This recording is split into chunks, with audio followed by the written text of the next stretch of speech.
ऐसा भी हो सकता है कि वो ना तो आपको ओपनिंग बैलेंस दे, ना आपको एंडिंग बैलेंस दे। अब उस वक्त आपने, जब आप सिंगल एंट्री सिस्टम में प्रॉफिट एंड लॉस अकाउंट निकाल लेंगे, तो आपके पास ना तो एंडिंग कैपिटल होगा, ना आपके पास ओपनिंग कैपिटल होगा। तो हमने जो स्केड्यूल में ये पढ़ा था कि ending capital plus drawing minus fresh capital minus opening capital और एंडिंग कैपिटल तो आते हैं, ऐसे है ना। तो लेकिन क्वेश्चन में तो दिया हुआ नहीं है। तो आपने इसके लिए, इससे पहले वाले लेक्चर में मैंने क्या बताया कि स्टेटमेंट ऑफ अफेयर बनाते हैं, उस वक्त बनाते हैं या तो वो एंडिंग नहीं देगा या फिर ओपनिंग नहीं देगा। अब अगर दोनों ही ना दे तो स्टेटमेंट ऑफ अफेयर भी फिर दोनों बनेगी। Statement of affair at the end of the year भी बनेगी और statement of affair at the start of the year भी बनेगी फिर आपकी, ठीक है। उसके लिए फिर वो सवाल में वो जो आपकी अमाउंट्स हैं, ये एसेट्स और इक्विटीज साइड सवाल में फिर वो स्टार्ट की भी देगा और एंडिंग की भी अलग अलग से देगा। फॉर एग्जांपल आप इस सवाल में देखो कि एट द स्टार्ट 1/1/2015 की भी अमाउंट्स दे रहा है और 31/12 जो 2015 है। अब इस सवाल को आप कैसे सॉल्व करोगे?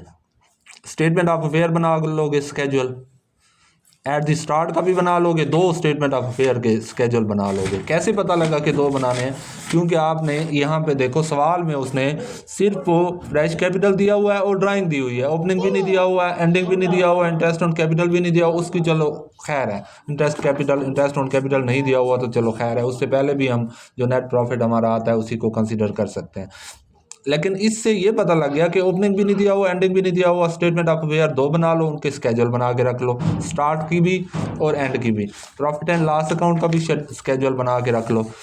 उसके बाद कैश स्टेटमेंट ऑफ अफेयर में जो स्टार्ट वाला होगा उसकी अमाउंट में डाल दो, ठीक है। डेटर ये वाली रकमें जो हैं ये कहाँ डाल दो आप? इस वाले स्टेटमेंट ऑफ अफेयर में जो स्टार्ट का है।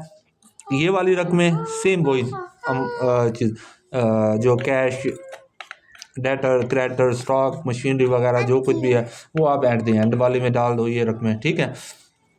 जब ये कंप्लीट हो जाएगा फिर आपने प्रॉफिट एंड लॉस का भी स्केड्यूल बनाया हुआ होगा। उस स्केड्यूल में आपने क्या करना है, फ्रेश कैपिटल की अमाउंट लिख दो 1000, जो अभी मैंने बताया है थोड़ी देर पहले, ठीक है। यहाँ पे आप 1000 लिख दो फ्रेश कैपिटल में, ठीक है। और ड्राइंग में क्या लिख दो, 750 लिख दो। बाकी एंडिंग और ओपनिंग इसका स्टेटमेंट ऑफ अफेयर का जब स्टेटमेंट ऑफ अफेयर आप जब बनाएंगे तो उसका बैलेंस जो निकलेगा एंडिंग वाले एंडिंग में डाल देना, ओपनिंग वाला आप ओपनिंग में डाल देना। ठीक हो गया, समझ आ गई है ना? ओपनिंग वाला जो बैलेंस निकलेगा स्टेटमेंट ऑफ अफेयर का वो आपने इधर ओपनिंग में लिख देना है, ठीक हो गया।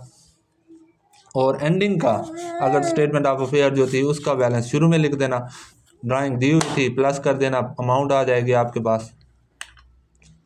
नहीं आई समझ तो बताएं काशिफ।